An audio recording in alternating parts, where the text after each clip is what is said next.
You are tuned into Power Women Unplugged, featuring live conversations with leading ladies who are making a mark.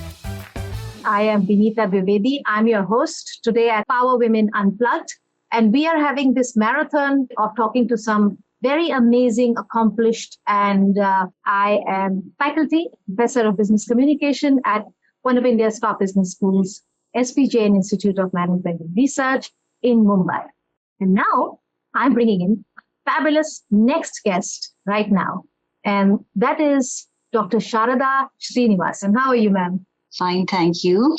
Okay, I would just quickly tell our audience that Professor Dr. Sharada Srinivasan is joining us from Bangalore, and she's a professor at the National Institute of Advanced Studies. And she's also a Padmashree Award winner. And that award has been given for her work, for her research in archaeometallurgy. Right, ma'am?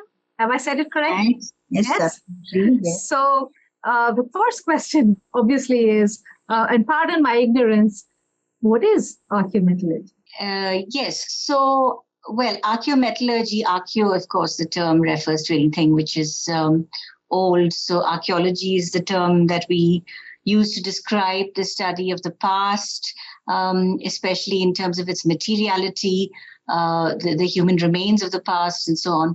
So archaeometallurgy in this case refers to the metallic artifacts and remnants and so on, looking at more at the material culture and the understanding of the history of technology in the past, because in a way, the story of metals and civilizations are interlinked. You have the various ages of human development also categorized in terms of the complexity of the technology in this case, because even with the metals, we move from those which are very simple to extract to those which are more complex. And so the ages also, in a way, got defined in that way, the Copper Age, the Bronze Age, and the Iron Age, and so on. Right. So, yes, but it's also to look at how we can use scientific analysis and scientific applications in better understanding, documenting, and preserving our cultural heritage.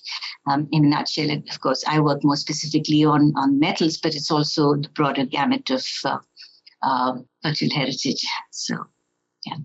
Wow, very interesting. Dr. Srinivasan, I'm so glad that we have moved from media and entertainment straight to, pure sciences here. And that's quite a mind shift for me. But I am quite amazed at your achievements. I have been sent your CV, and you have there's a list of awards that you have received in your career. They are of course, we started with Padmashree Award, which I already mentioned that you got for archaeology in 2019. But you have also been, you received the Dr. Kalpana Chawla Young Women Scientist Award, Indian Institute of Metal Certificate, loads of things and loads of fellowships. You've been a very, very bright student. You've won fellowships and scholarships all throughout your academic life. I just wanted to start with a basic question about women and science, and particularly Indian women in science. What's your view on it? Yeah, well, when you think about it, my foray into the world of science when I joined IIT, now this is way back in 83, and then I graduated in 87. And of course, in those days, I was trying to emulate my father, who's a well-known nuclear engineer and former chairman of the Indian Atomic Energy Commission and so on. And so, of course, he, and I think there's also the element of nature and nurture and so on. So he had, of course, because of that, I also wanted to emulate him. But, it was at that time, we were like 1 in 20. It was, engineering was a very male-dominated space, so to speak. And it, of course, it has improved, considerably over the years and so on. But it still remains, STEM is still a male-dominated preserve, whether it's India or anywhere else. And so it's, and of course, in our country also, we have, various aspects of feudal and patriarchal, baggage as well, and so on. Of course, at the same time, I would say that things have improved so much since my time. And, it's a paradox because in a way, in some ways, it almost seems like, there are so many Indian women in science, as an absolute number, but it's obviously, unevenly distributed. Perhaps Southern India has more of women going into science also because maybe it's the influence of the parents and so on, because there are more of scientific, let's say, and technical education available, for instance, in places like Bangalore, Chennai, and so on. But definitely, I think, it's very important to have mentors and role models for women. And in that sense, of course, in my own personal trajectory, my father's sisters also were in their time, teaching physics and mathematics. And one of my father's sisters was in agricultural college and so on. So there was very much that kind of role model to look up to when I was young. So that's why I think it's very important for us as women to partake of these kinds of discussions and reach out, because otherwise you find that, so of course, one can do any profession. There's absolutely, every profession has its own space and dignity and all that. But you'd find that there's a tendency more for the youth to idolize, people who are in, let's say, in more visible things like media or whatever, or actors and so on, because, there isn't that kind of visibility or let's say glamour, whatever, associated to, people who work in these kinds of areas like hard sciences or whatever. And, but that is also needed. This kind of exposure is needed to keep, to keep people motivated, because, the challenges are and struggles are many. And of course, the fact that it is a male dominated, largely preserved, because even if you do very well, there is still a certain glass ceiling at certain levels. You'd see that many of the top technological or whatever institutions are still rather male dominated. So it is an ongoing struggle. And as much of, support that one gets is very important, as well as mentoring networks to reach out to people in these areas and so on. So then I have a more generic question. Do you believe, and you are a scientist yourself, that women have less an acumen for STEM or sciences than men, or is it just a perception? I suppose there is, some amount of the historical pull and pressure with it, because, in the earlier years, the women were playing more of the roles of caregivers and so on, homemakers. So, that left the men much more free to pursue intellectual pursuits. So that, and even now there is that pressure. It is what is called the leaky pipeline. You'll see that actually, for instance, now many of the toppers in schools and all that are often women. And sometimes I was looking even, in Bangalore schools and all that, it's actually the women who are doing much better, even in science and engineering. I mean, of course, it depends very much on the motivation, but there are a lot of very motivated women entering these fields. But then you find that there's a very sharp drop when it comes to higher education in terms of PhDs and things like that, because then, they have to get married and, the whole sort of, and there is, I suppose, a biological clock and so on, so many things, other compulsions for women, which take them in different directions. And then, it's then harder to, make a mark, and, you need to work late in your lab. And then also with the academia, there's so much of pressure in terms of publication and things like that. So if you're not right up there with the latest, and keeping up with the papers and all the rest of it, then it is, difficult to manage both the spaces, let's say. So there are those aspects to it. So, but I mean, I'm sure it's not a case of, I'd like to look at it the other way and say that women have added advantage, that they can afford to think out of a box, and they can actually address a certain amount of lateral thinking, because you find that and interdisciplinarity, you find that they're also able to, multitask like this, because if they can look after home and work, then, quite often they're able to dabble in different things. So I would say it's not, if there is any, aspect to it, then I think I would see it as an advantage that women can also do many different things as well and carry on with it. But you mentioned the leaky pipeline, and today's paper is full of stories relating to Women's Day and stats, and many think tanks and research organizations will bring out surveys and stuff. this has been a problem in India for some time now. I teach at a business school in Mumbai at SPJMR, and we have worked towards that also. We tried to do interventions there. But this leaky pipeline thing is not getting sorted. So today's paper also again says that there are not enough women in middle management or middle roles.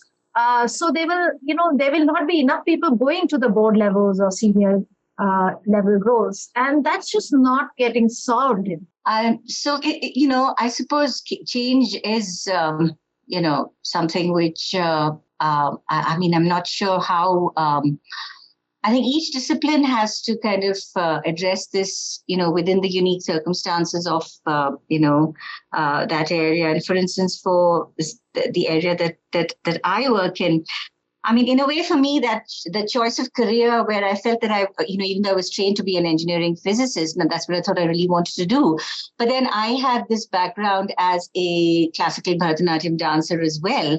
And for me, I suddenly felt that, look, what's the point of me just working in a lab and doing more of something that, maybe a man can do, or somebody who's got a deep, deep interest, let's say, in quantum mechanics and all that, which I did to some extent can actually do. But I have certain added dimensions, whereby, let's say, I can, I'm also interested in culture, heritage, and monuments. So why not I apply the scientific side of my temperament to the study of artifacts and so on. So I think that one way is that women need to sort of maybe create those spaces and those, chart those uncharted territories, which their unique set of abilities or ability to, do things slightly differently can actually take them into. So there's no, point maybe trying to, break even or find a level playing field in something which is already so, let's say, saturated. There's not, like competing with a man in a very, like, in a sort of in that route, which is a very beaten track for him. And so it's going to be much harder in a way than trying to kind of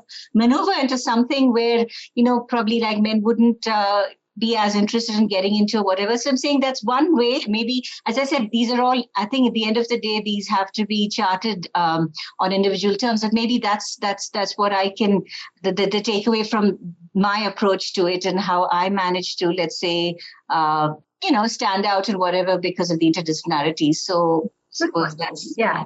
They're saying find your own way, charter your own course. You don't have to do what everybody else is doing. Exactly. And by doing that, by looking around and seeing what you could do, which hasn't been done before, which is different, it also caters to your particular abilities, passions, and so on.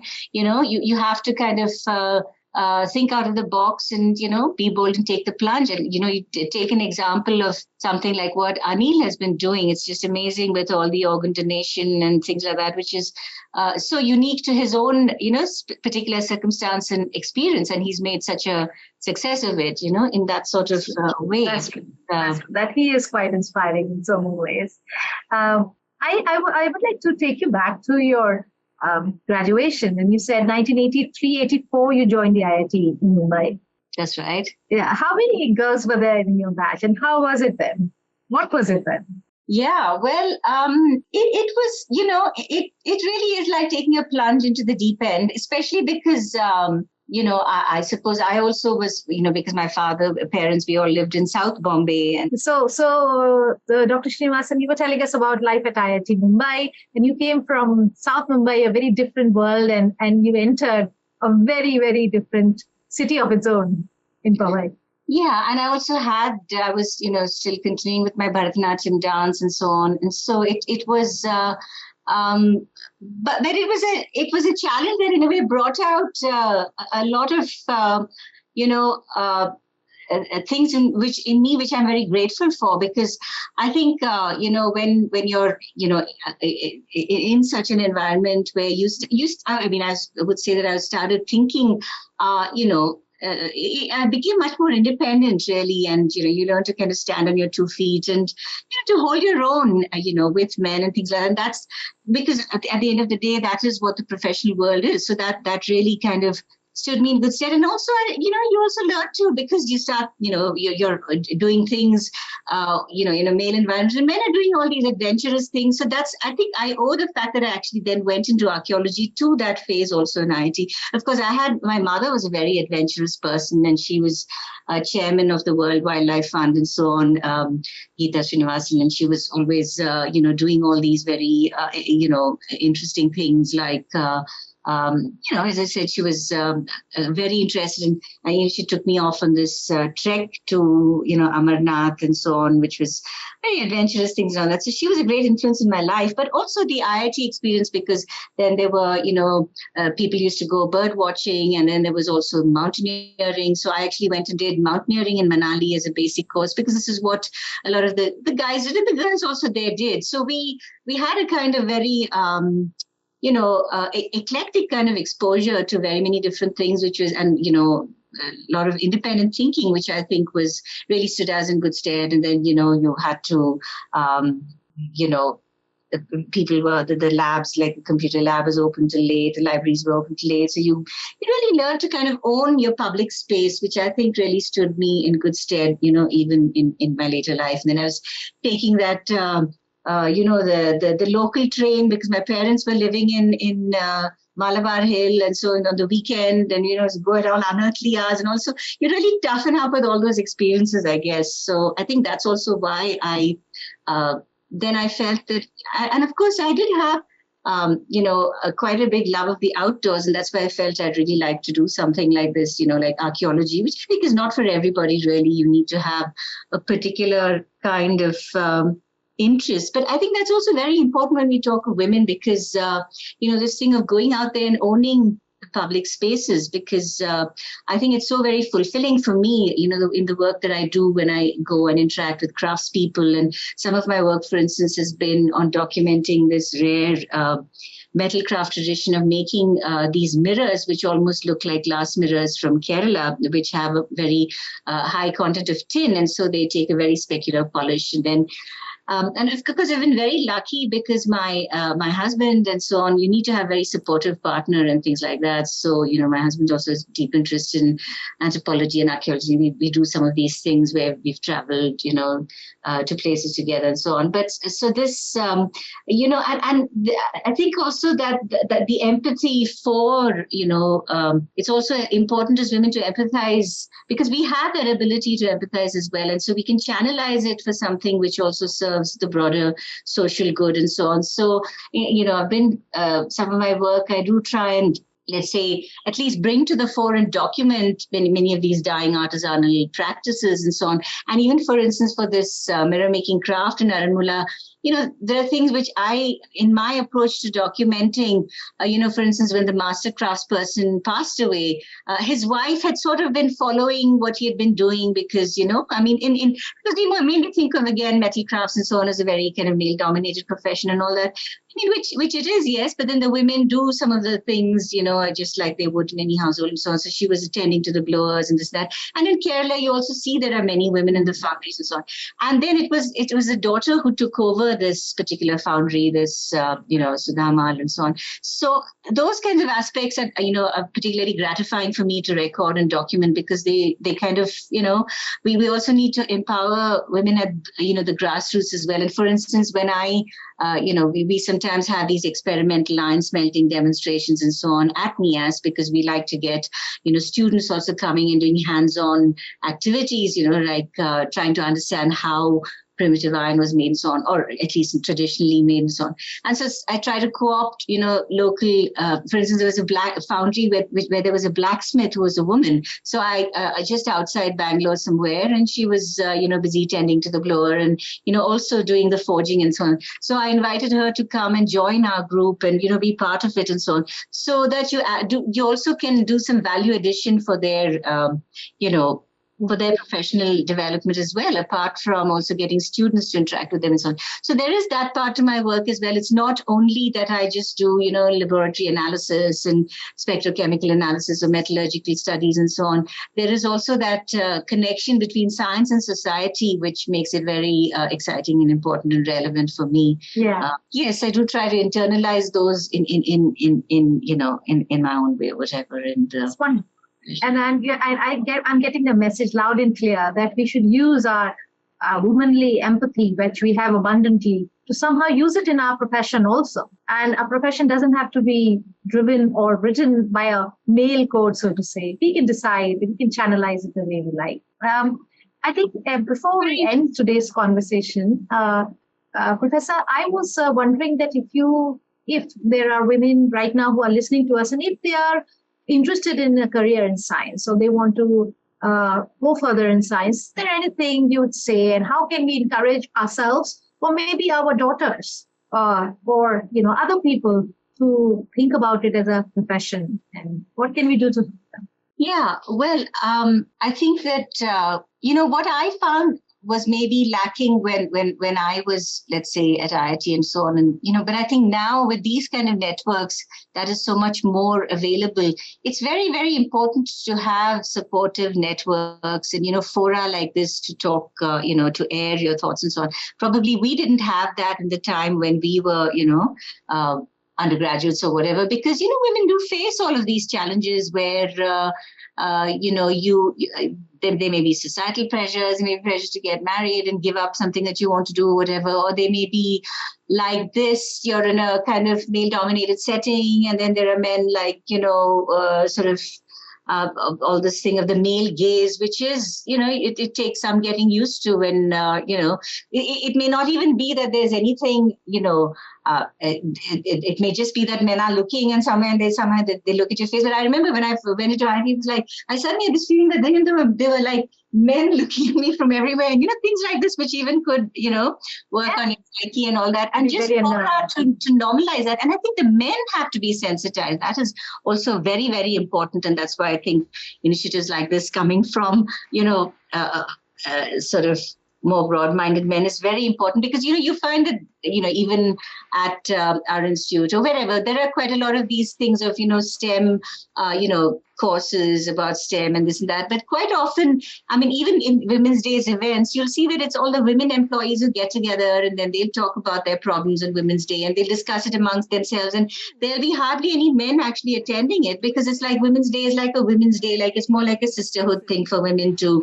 like this, to vent and all. But actually, it's the men that have to actually be also made to come and, participate in these Women's Day functions, to hear about what could be, what they could also, facilitate, maybe as, and all of these things of helping in the home or household and things like that, or, the care and so on. So it's something that we also need men to participate actively in getting sensitized in all of this. And, that's also happening, but I think we need more of that as well. So that's... Has it happened, ma'am? To be honest, you think, when you started off in the 80s, engineering colleges, as we know, had very few women. We still don't have more than 20% of the IITs. Did you think the world would have been different when you started in 30, 40 years, or has it not turned out the way you thought? Well, I think one of the things that's also happened is also because it's an internal problem within science and engineering itself. Like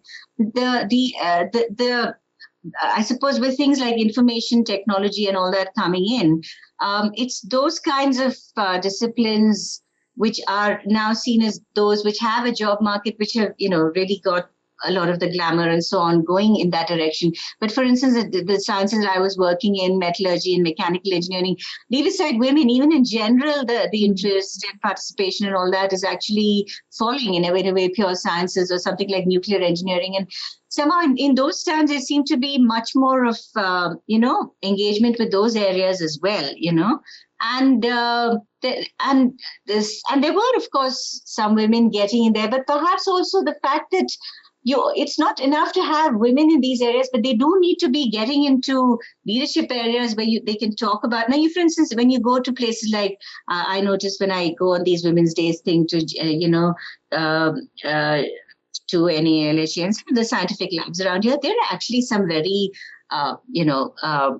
very, very, as we know, all of these, they have very competent women and so on who are doing a lot of very, important and amazing work and so on. But perhaps we are also not archiving these stories more, we need to maybe have their oral histories and so on, so that we know, because if we don't know, we think of it as a male sort of space. And of course, at the top level, we do tend to see, it's quite often the male. So we don't really recognize or realize that actually there are a lot of, women doing very interesting work. And if we just bother to find out and maybe record some of these things before they retire or something like that, because once, unless it's archived, we wouldn't know. And I think those aspects are very important, and also what their particular contributions are. You'll find that they've done very phenomenal things. So I think that we need much more of fora where we can archive these, aspects. So you're also saying that we need to do more of this, what we are doing, than less of it, actually. We need more Women's Day during the year than just 1/8 of March. Absolutely. And do more focused interventions like this, where we can bring out stories. You are a role model. You're an absolute gem of a role. But there is, in general, not just in STEM, there is a lack of role models.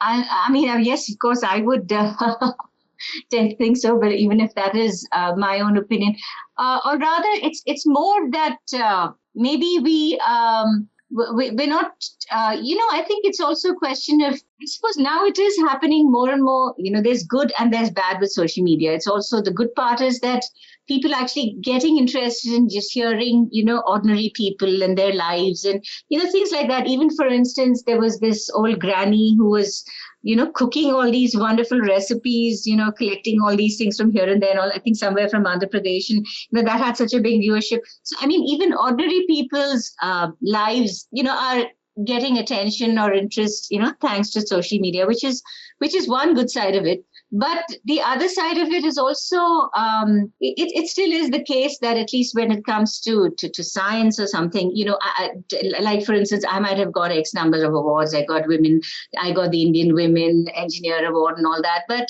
it's still a challenge, even if I wanted to get some newspaper to come and write about it. And it's like, okay. But now you find it's just crazy. Somebody does a dance to some viral number, and then there's every single newspaper is writing about it. Or so did this dance and it's gone viral. So it's gone in a way that there is a certain dumbing down which is happening, which... very good point. It's an amazing thing that we are willing to show all that reels on some viral number, but we are not ready to celebrate what is worth celebrating. Something like that. I don't want to be judgmental, but... Thank you so much for joining us tonight, ma'am. It's a fabulous half hour we've had of conversation with you. And we need more role models like you, but you're an exceptional woman. We're so grateful that you could make the time and come on Power Women Unplugged. That was Power Women Unplugged, exclusively on CampusGal. Stay tuned to CampusGal for your regular inspiration fix.